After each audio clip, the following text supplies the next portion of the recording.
Tonight, I am going to discuss on particular subject which is controversial, and also the followers of some other religions condemned Buddhists as idol worshippers. But those who worship the Buddha image do not know how to explain, how to answer actually what they are doing. Just worship and pray and do some offering. But it is very significant if you can explain to others. So, Buddhism, Hinduism, and Catholics, these three religions pray or worship or pay homage to images. To some people, it is very difficult to practice religion without an image. But it is not compulsory that every Buddhist must have a Buddha image to practice Buddhism. It is up to us. At the same time, others should not criticize or condemn us just because we worship the Buddha. I can tell you a very nice story. It is in Mahayana schools of Buddhism. 200 years after the Buddha, there was a well-known monk called Upagupta. When he preached, thousands of people assembled. Then more and more people started to come and attend his talk. Mara was watching. You know Mara. Buddhism says Mara. Muslims and Christians say Satan. And Hindus say Asura. Against Buddhism or religion. They always try to obstruct or disturb followers of any religion. So Mara was very unhappy when he saw more and more people assemble to attend his talk. What he did, he organized some sort of entertainment just opposite the temple. Beautiful dance and music and entertainment. Then people slowly turned toward the other side. Finally, Venerable Upagupta found that nobody to attend his talk. All are enjoying the entertainment. Then Upagupta thought, no doubt this is done by Mara. Although he has disturbed the Buddha did not teach him a good lesson. But I am going to teach him a good lesson. Then he also went there. After watching, enjoying, he said, we really appreciate your entertainment. So in appreciation of your formation, I want to put a garland. So he was very proud. So when the Buddha put a garland on his neck, then he felt this garland is tightening his neck like a python. He tried and tried to take it out. He could not do anything. Then he went to Sakra.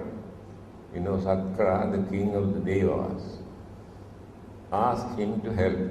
Please take out this, otherwise I may die. This is tightening my neck.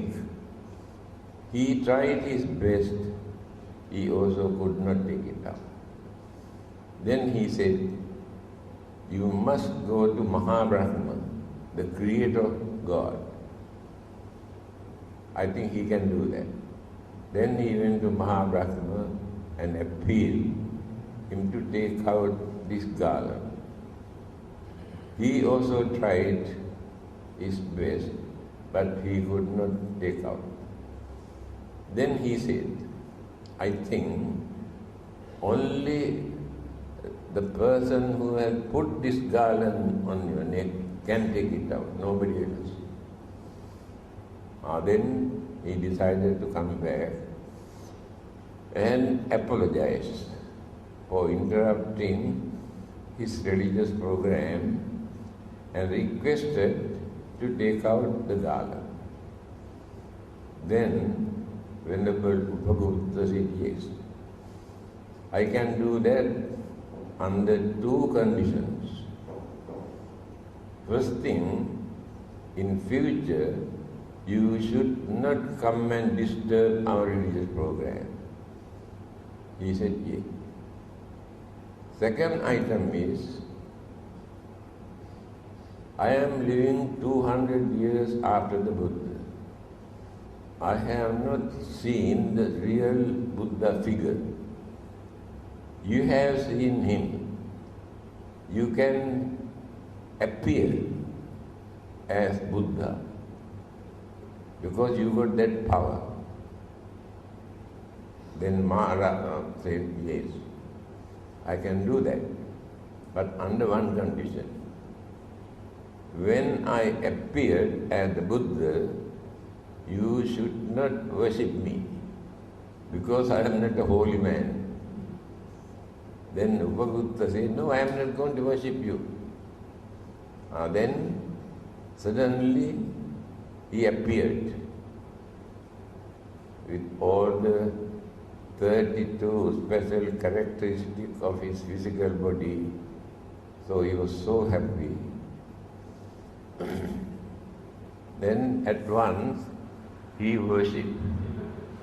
Then Maharaj shouted, you promised not to worship me. Why do you worship me? Then the Buddha said, you must understand, I did not worship you. I worship the Buddha. Here, whatever may be the object that you keep, you respect, pay homage, you worship the person, not that symbol or image. Then there is another story, also in Mahayana schools of Buddhism. When the Buddha was away for 3 months, all the disciples every day come and grumble and cry and worry, saying that why they cannot see the Buddha. Venerable Sariputta, his chief disciple, went to see the Buddha. Said, devotees are grumbling, crying that they want to see the Buddha. What can I do? Then the Buddha said, I cannot come back until I finish my preaching here. You can go back and ask the king to erect a Buddha image with all the features of the Buddha. He come back and approached the king. the king could manage to find out a suitable man who could erect the real figure of the Buddha with sandalwood. So, after that, they kept this image on the table. They started to worship because the Buddha figure is there. Everybody is happy. So one day, this is a wooden house. A rat came and taken away a burning wicks from the oil lamp. This is now 7-story building. When the rat carried this one upstairs, the fire burned his mouth, he dropped it there with the fire. Then the whole building turned into ashes. Then people were worried about not the building, about the Buddha image. So all of them come and started to dig and dig and dig and found out the wooden Buddha image remained without any damage. Then they had more devotions and confidence and again kept the image on the table. When the Buddha has completed his preaching, he come back. When the Buddha entered into that building, the image got down and went to meet the Buddha. Then the Buddha said to this image, "No, you must go back. You must stay here to represent when I am gone." Here, these are the stories that we can find in other schools of Buddhism.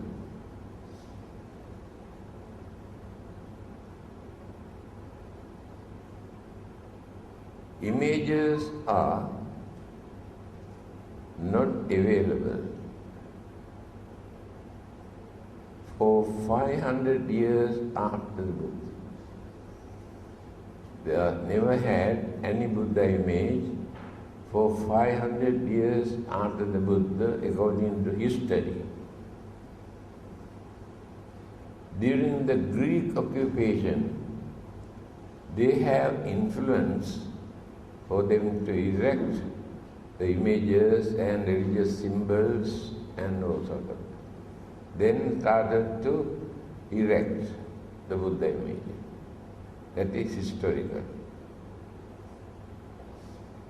However, what is there for us to learn?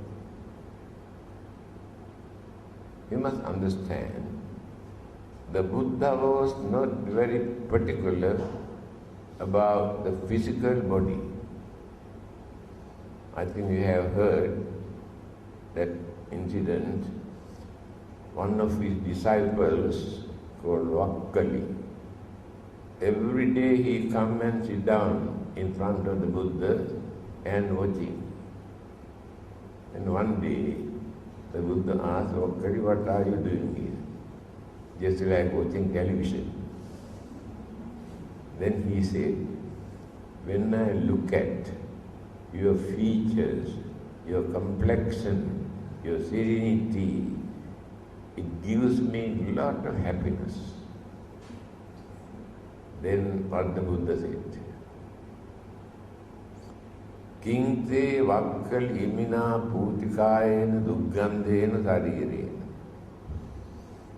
Vakkali, by watching this dirty, filthy, smelly and very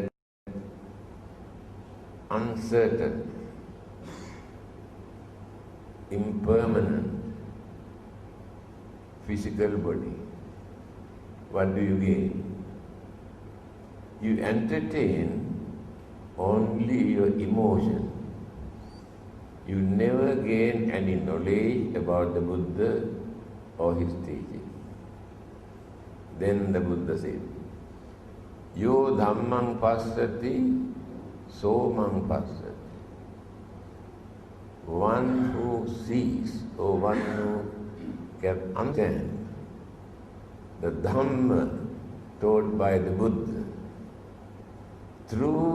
in this Dharma, you can see the real Buddha figure, not by watching the physical body.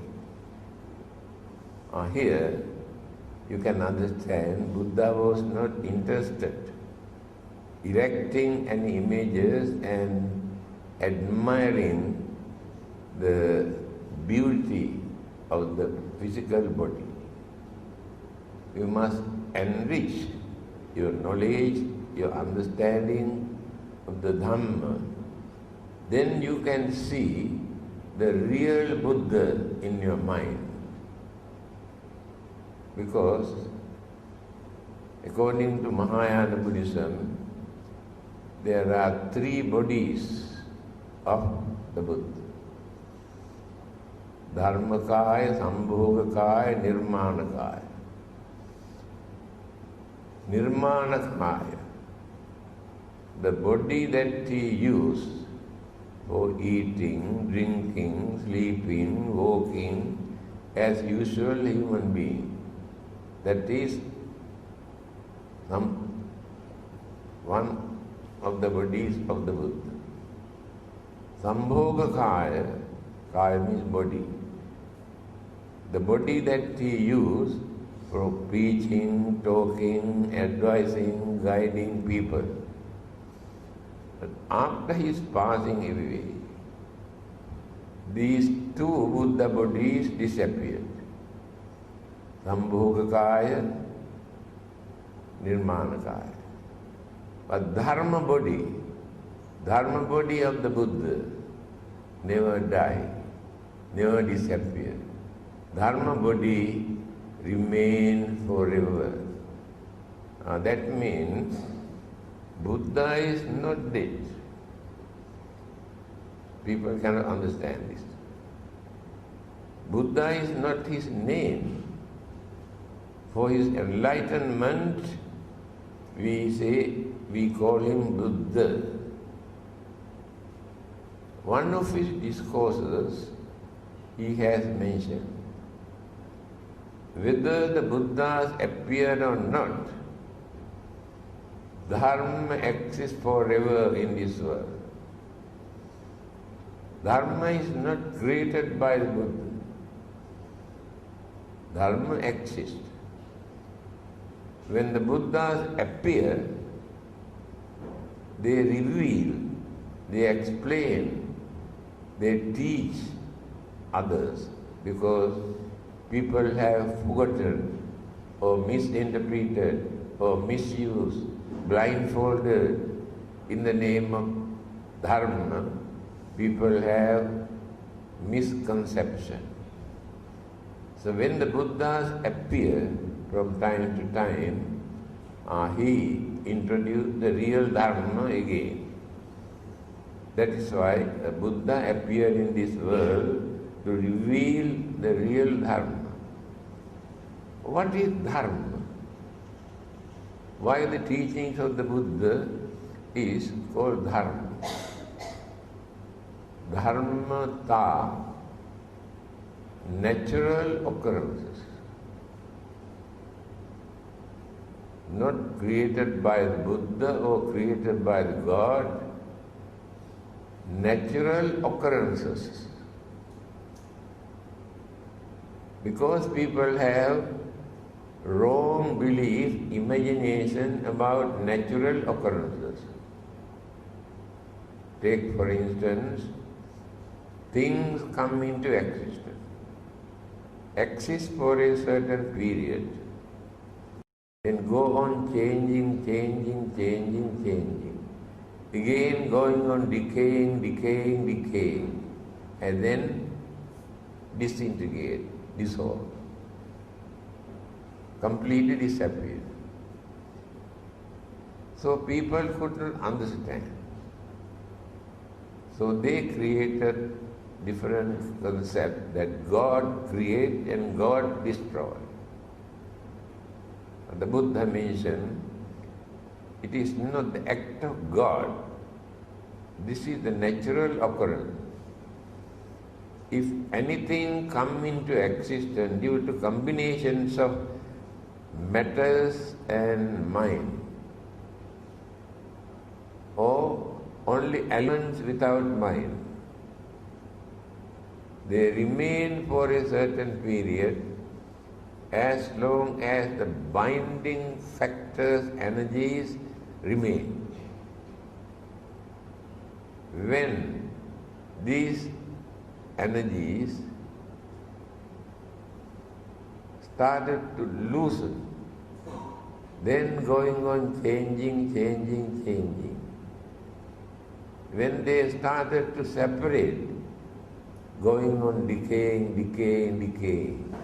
after that completely disappeared. That is called dharmata. Take another example. A child is born. This child is slowly growing.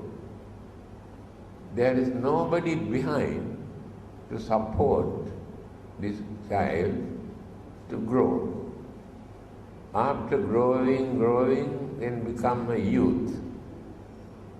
After that, become an adult. After that, become an old man. After that, one day, face to death. All these things are natural occurrences, not created by anybody. So anything happen in this world, all these things are natural occurrences. There is no God or anybody behind. That is what the Buddha wanted to teach us. Now, I told you, Buddha was not interested for erecting images. That is why for 500 years they have never erected any images. But I told you, during the Greek occupation, they started to erect the Buddha figure, and then started to develop all over the world Buddha images. Some people depend on the Buddha image. Without Buddha image, they cannot practice Buddhism. But some others can practice Buddhism without depending any image, because they can create the Buddha in their mind.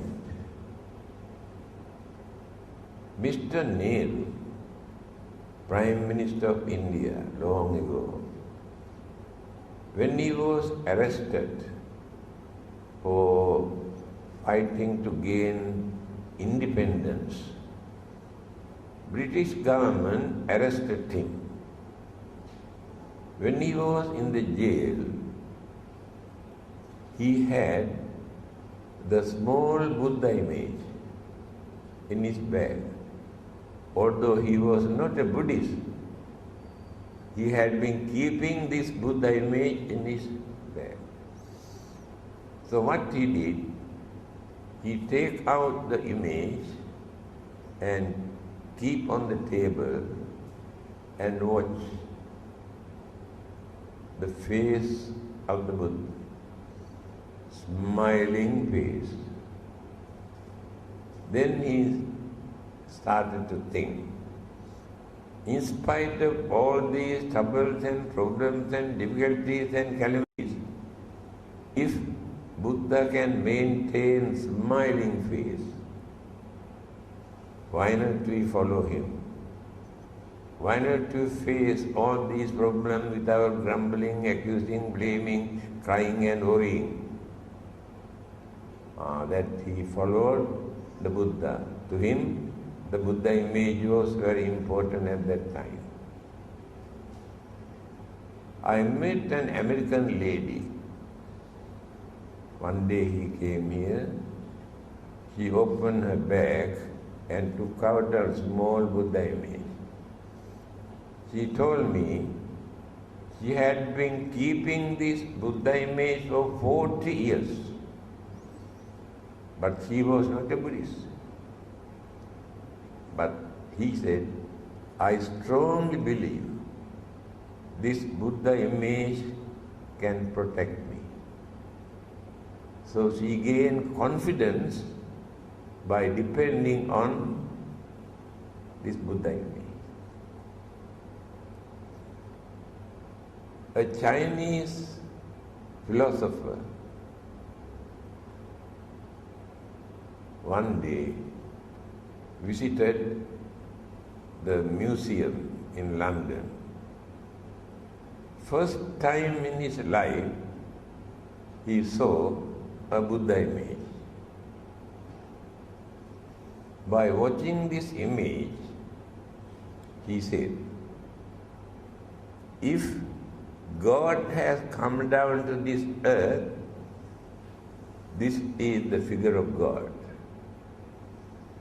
He has never learned anything about the Buddha, but watching the figure of the Buddha, he had such a great,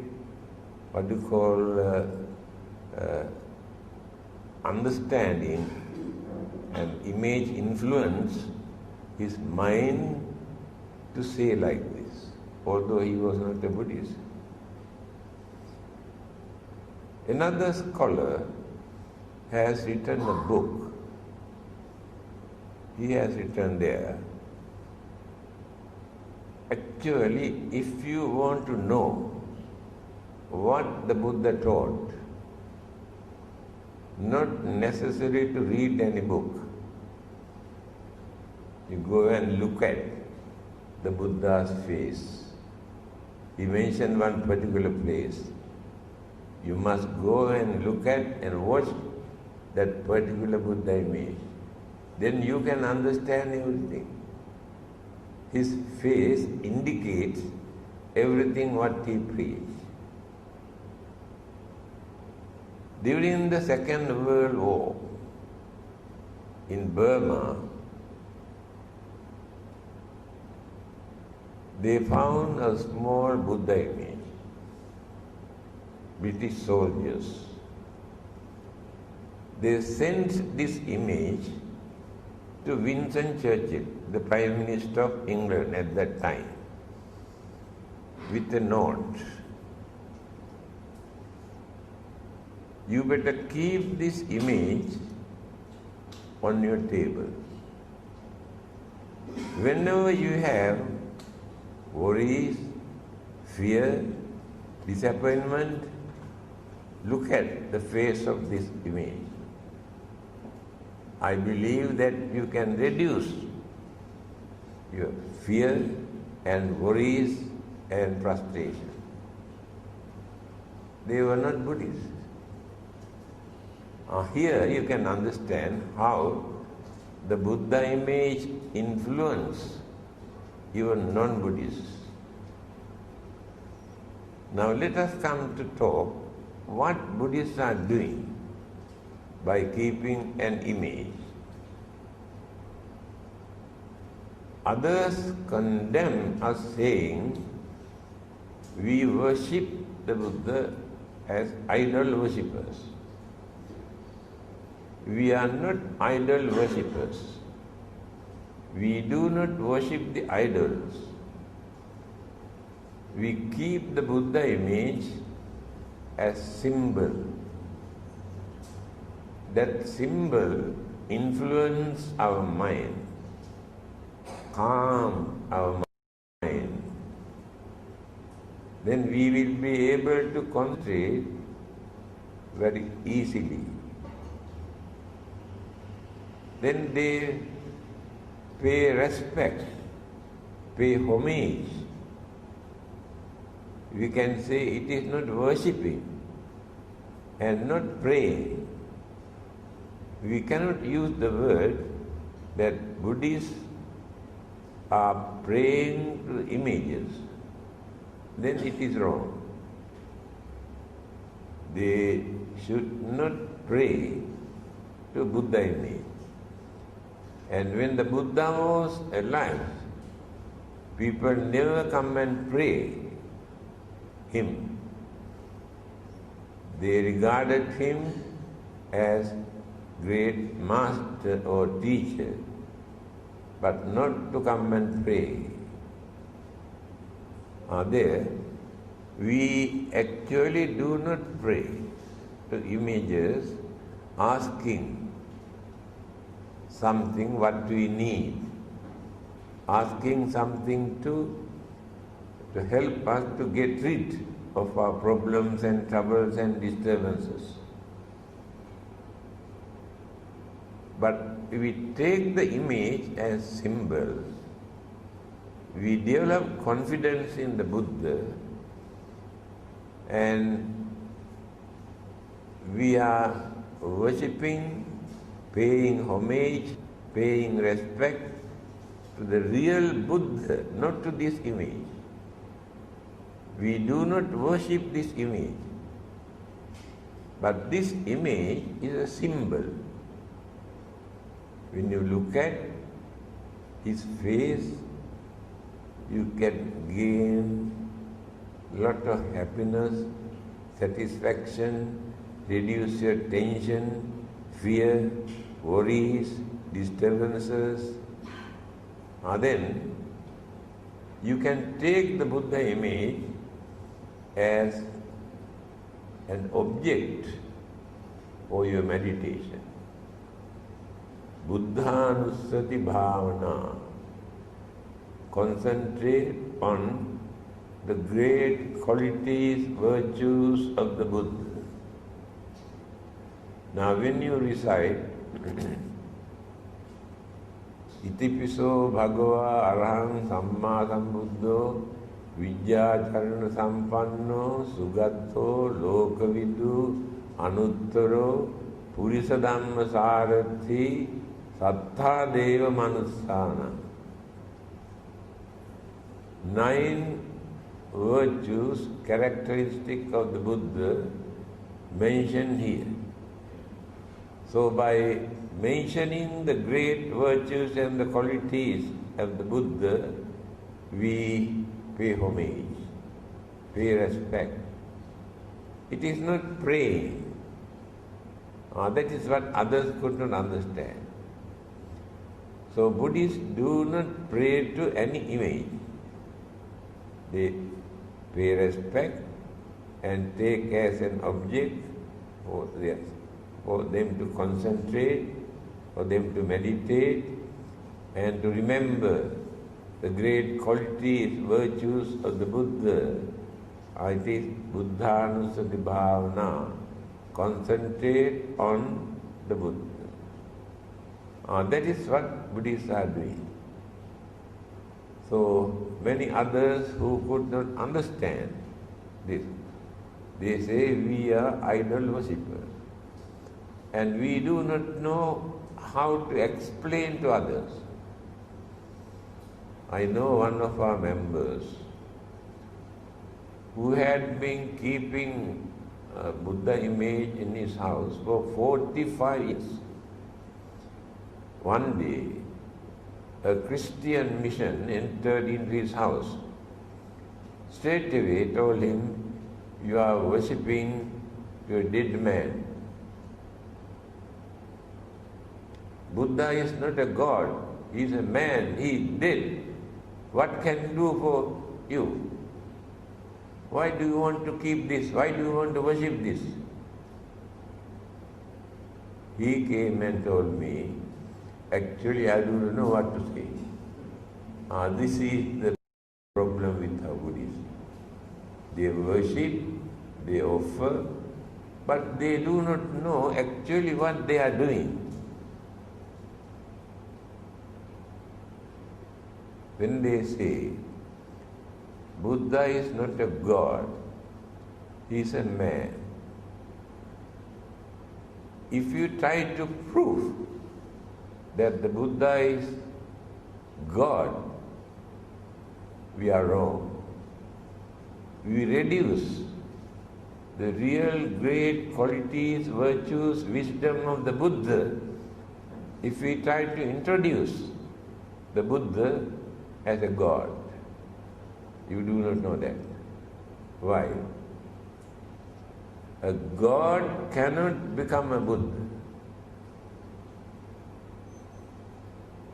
Any divine beings cannot become the Buddha. Only human beings. Why? We are called Manushya. Mana Ussannata. One who can raise, develop, cultivate the mind up to the maximum level. That living being is called Manushya, human. You cannot find another living being among the 31 group of living beings in this universe that can compare with the human mind. Human beings have thinking mind. Others have mind. They use their mind to find out their food and protection and shelter and sexual pleasure. Only for these people. They do not know what to think beyond that. Let us take Devas and Brahmas, divine beings. We worship them, thinking they are very powerful and they can help us, support us. We worship them. But you do not know even the king of the Deva, the Sakra, worship the human being. We do not know that. So one day, he was worshipping to one direction. Then his attendant, Matali, said, "You are the king of this heaven. To whom are you worshipping?" Then he said, it is written in Pali language what he has said. Ye gahatta punya silavanta upasaka dhammena dharang posinti tan namassam. I respect those human beings,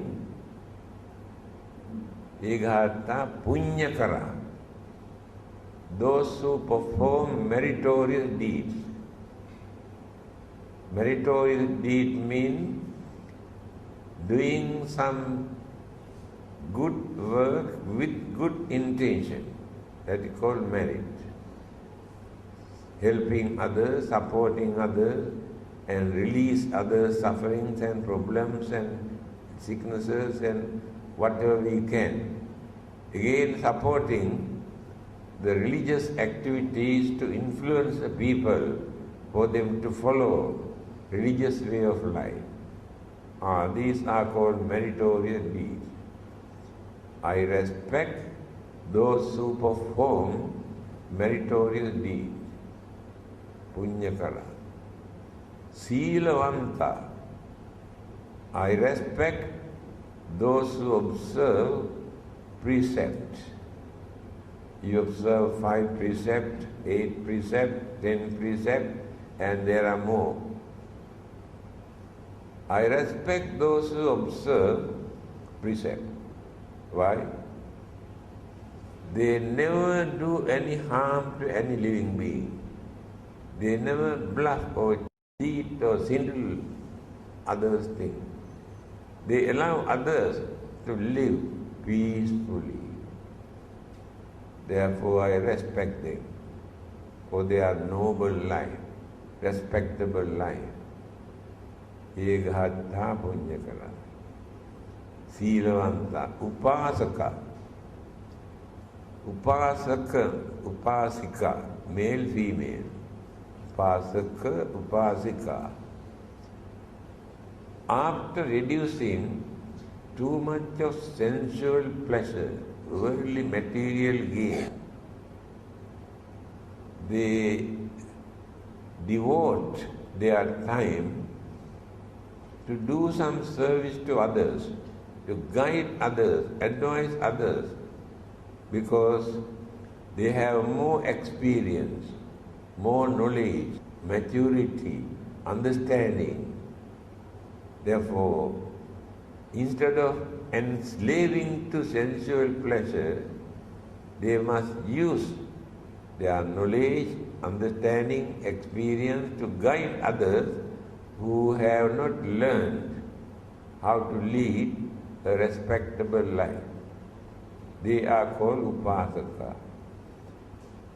Without becoming monk, they remain as householders or laymen, but their way of life is reduce too much of worldly sensual pleasure, devote more time for religious activities, to guide others, help others, support others, enlighten others.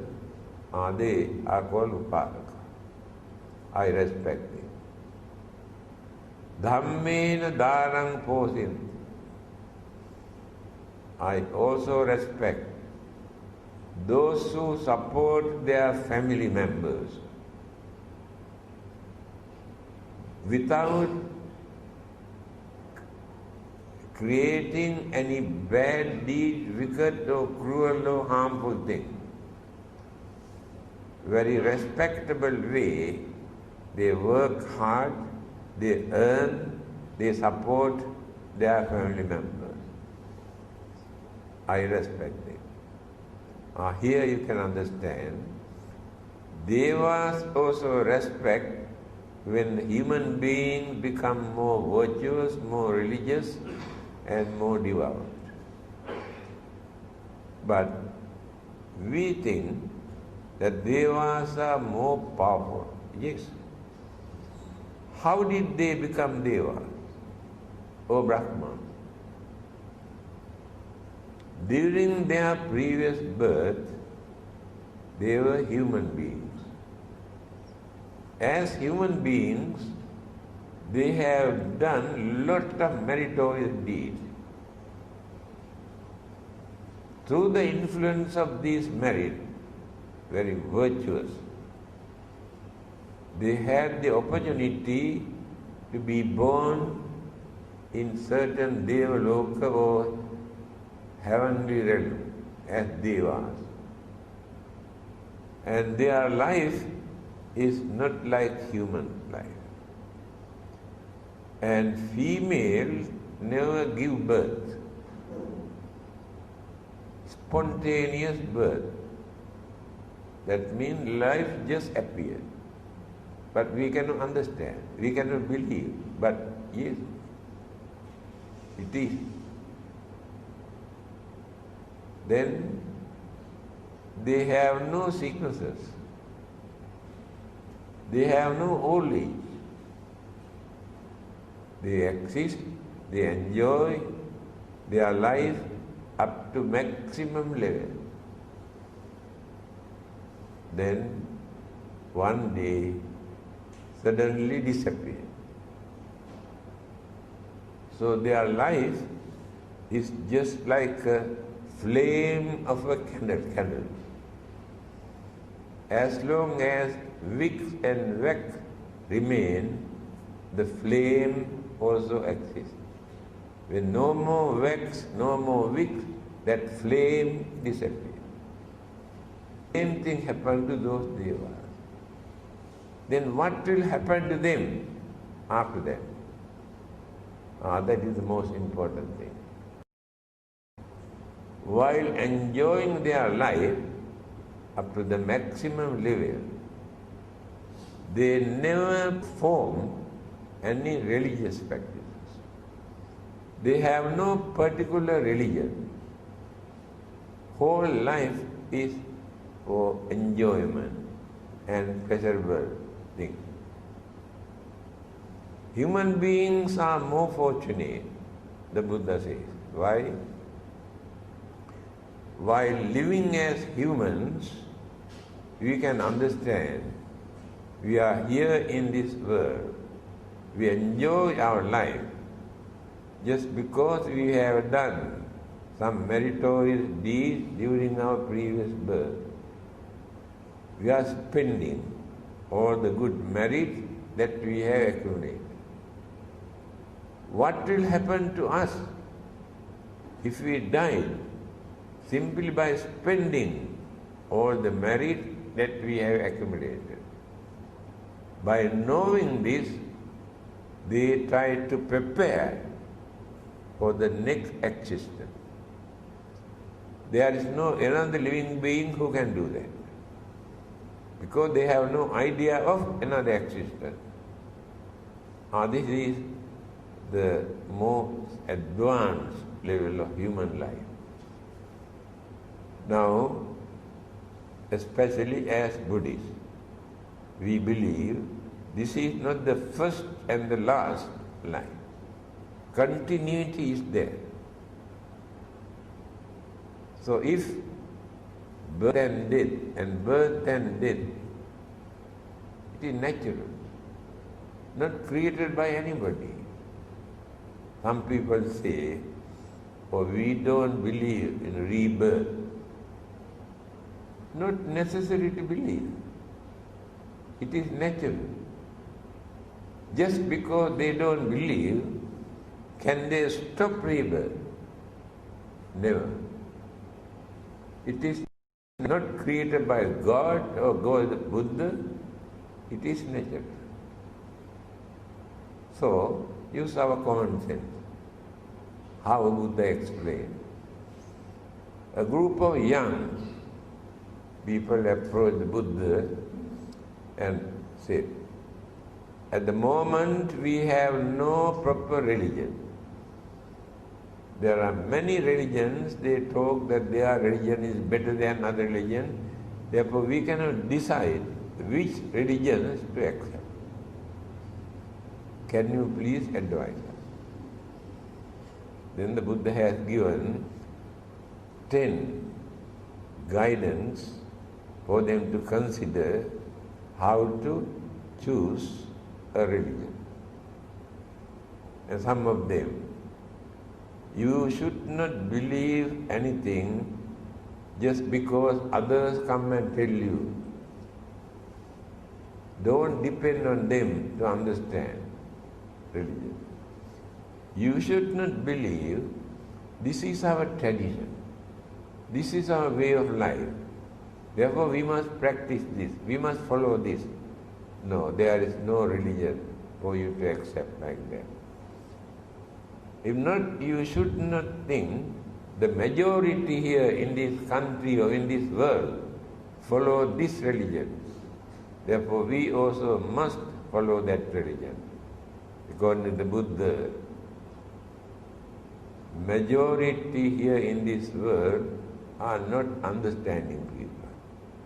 Only very few people are there who can understand things properly, the Buddha says. Therefore, they follow their religion, thinking they are right, others are wrong. But don't follow them. Again, it may appeal to your mind. You think this is very nice. You should not accept a religion, thinking in that way. These are the few advices given by the Buddha how to choose a religion. Then he said, when you do something, if you are not going to harm others or harm yourself, then accept this as religion. You can enjoy yourself by harming, disturbing others. Don't accept that kind of religion. You can entertain others and you lead a miserable life. Don't accept this kind of religion. Whatever you do, if you can gain some sort of satisfaction and happiness, and if others also gain some sort of happiness, then accept this kind of activities as religion. Then they were fully understood. Actually, we do not follow rebirth, life after our death. And the Buddha said, it is not necessary to believe. Whether you believe or not, it is natural. You cannot stop that saying or thinking that you don't believe that. If it is natural occurrence. This is the Buddha's way of teaching. Then they satisfied, then accepted the teachings of the Buddha. Then, again let us come back to the images. Today, in many parts of the world, people erect different kind of images according to their own way of thinking, without following the guidance given in religious teaching. The Buddha's features, 32 characteristics in his physical body is like this. Without regarding this, they erect images according to their way of thinking. You know, in many places you can see belly Buddhas. That is their imaginations, that is prosperity, satisfaction. They indicate in that way. In certain places, they erect 4-faced Buddhas and they worship. Especially ladies like that. Why? This Buddha can see where their husband goes. You got face here, face here, face here, face here. He can see properly. Therefore, they worship more to this kind of Buddhas. This is our imagination. Now people started to erect image of Maitreya Buddha. He did not become the Buddha yet. He remained as a Bodhisattva in any part of the world. He is cultivating, developing all the great qualities, virtues, then attain the Buddha. But in many countries, they started to erect the image of Maitreya Buddha. How can they erect the Maitreya Buddha? Still he did not become the Buddha. So we should not become slaves to images. Take image as a symbol, as an object for us to follow the Buddha, to gain more confidence, to calm our mind. When we have fear, worries, problems, we can pay homage to the Buddha. We can concentrate great virtues, good qualities of the Buddha. Then you can remember certain advices given by him. Then you can reduce your fear, worries, tension, suspicion you had in your mind. Then you gain some sort of confidence. Definitely. If you pay homage to the Buddha image, by considering like this, but you should not worship the Buddha image to become rich, make more money, to get lucky numbers. If you praise the image, you never gain these things from the image. Don't expect anything from the image.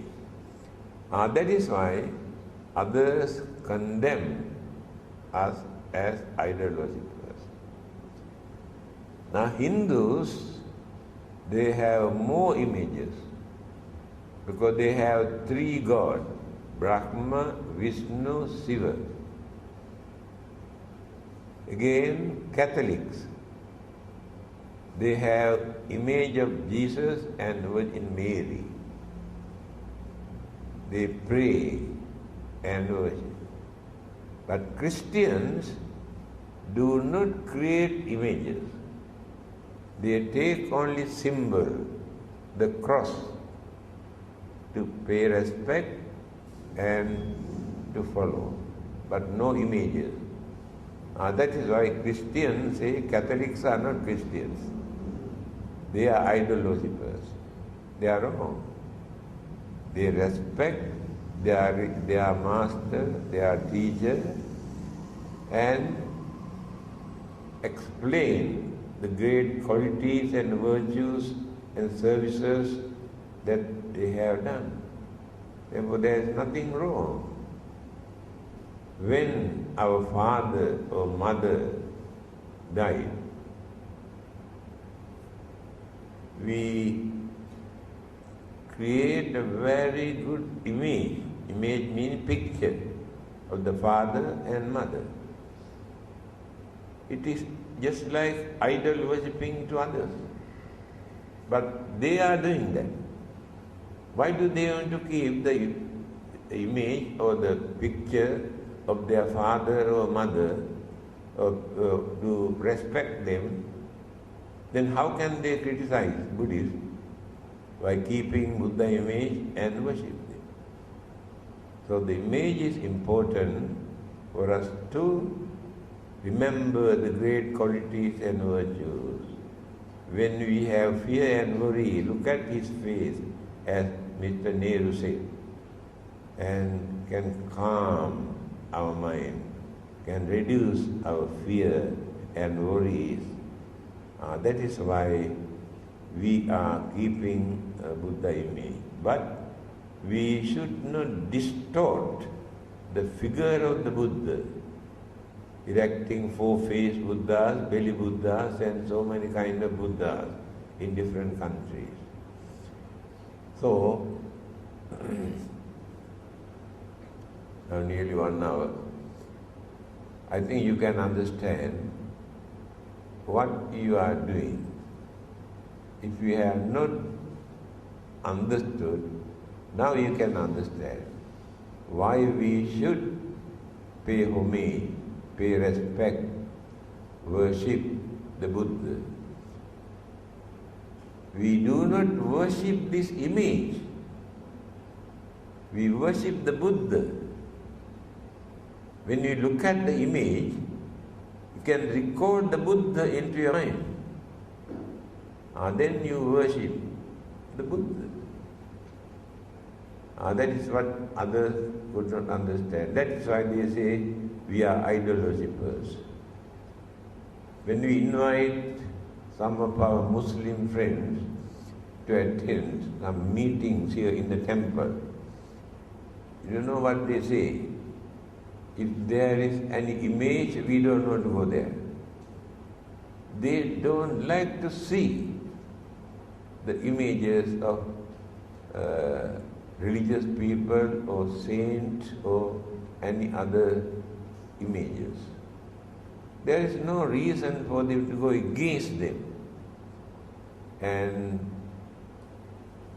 Sikhism, Sikh Punjabis, they also do not have any image. They have their holy book, Guru Grantha. Guru Grantha, Grantha means book. They worship and pray to this book. Again, there is another schools of Buddhism, Japanese, Nichiren. They also have no any image. They do not worship the Buddha image. They have one particular book, one sutra uttered by the Buddha, and keep this book as an altar and worship and recite and pray. They are against the keeping the images.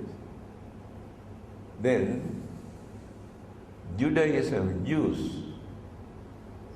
the origin of Christianity and Islam, and they also have no any images. Hindus have so many, and Buddhists have only Buddha image, and Christians have two, Jesus and Virgin Mary. Therefore, we pay respect, we pay homage in appreciation of their services they have rendered. This symbol reminds us, recall the person, the Buddha or God into their mind. Therefore, that allegation that we are idol-worshippers and we are sinful and we cannot go to heaven if we worship the idols, they are wrong. And now remember how to answer. When they say Buddha is not a God, he is a man. The Buddha cannot, God cannot become a Buddha because they cannot develop their mind up to that maximum level. Only human mind can do that. Step by step, when somebody asks, having seen the Buddha, he has never seen such a serene figure in his life. He could not understand this is a human being. He approached the Buddha and asked, "May I know whether you are a God?" The Buddha said, "No." But others say they are God or son of God or messenger of God. But the Buddha said, "No, I am not a God." Then he asked, "There are any other form of supernatural living being?" The Buddha says, "No, I am very natural." Then he asked, "In that case, are you an ordinary human being?" Buddha says, "No." Now confusing in his mind who this person is. Neither God, nor an angel, nor a human being. Then he asked, "Then who are you?" The answer given by the Buddha, his self-introduction, is very important. Many people do not know. If others come and ask, "You worship, you follow the Buddha, can you tell me actually who the Buddha is?" Very few people can explain who the real Buddha. The self-introduction given by the Buddha is really wonderful, very clear. He said, "Abhinyayam abhinyatam." I understood everything that exists in this world. How did he do that? Life after life, he went on developing his knowledge, his mind, his wisdom, understanding. Therefore, he realized everything that exists. Bhave tabbancha bhavita. I have practiced all the great qualities, virtues, principles, morals in this world at the maximum level, life after life. Then pahatabbang pahinang me. I have eradicated all the evil, wicked, cruel, harmful, immoral thoughts, words and action. Tasma buddhosmi brahmana. Therefore, I am the Buddha. I am not a God or angel or ordinary human being. This is a wonderful explanation. Please remember. one who has understood everything, developing his mind life after life, not within one lifetime. One who has cultivated all the great qualities, virtues, principles, things. And one who has eradicated, completely destroyed all the wicked thought, ideas and actions and words, and then that person becomes the Buddha. We worship to that Buddha. Then no one can say you are worshipping to a man or dead man. And explained by Mahayana schools of Buddhism, the Buddha, 3 bodies of the Buddha, the other 2 disappear after his passing away. But the Dharma body of the Dharma, exists forever.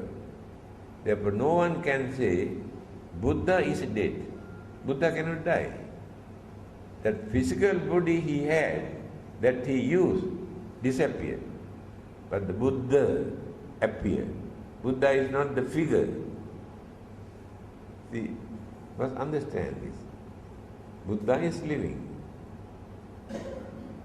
Buddha means one who understood the Dharma, who preached the Dhamma, and the Buddha says Dharma exists forever, whether the Buddhas appear or not. This is the way how to understand. When others come and condemn you and ask to stop worshipping to a dead man, why not to worship our God to go to heaven? By worshipping to this man you cannot go to heaven. Then you can say, actually we don't want to go to your heaven, that is for you, not for us. Why should we go to your heaven? As Buddhists, we have 6 kinds of heaven, but you have only one. We can choose which heaven is best for us, but you cannot do that. But you don't know how to tell. Jatum Maharaja Tavastinda Yama Tusita dhammarati Paramita Vasavat. The name of those Brahma Deva realms, where Devas experience wonderful, happy, peaceful, enjoyable life. So we can go to one of those places. Why should we follow what you call pray to go to their heaven? You must understand how to answer when they come and talk to you.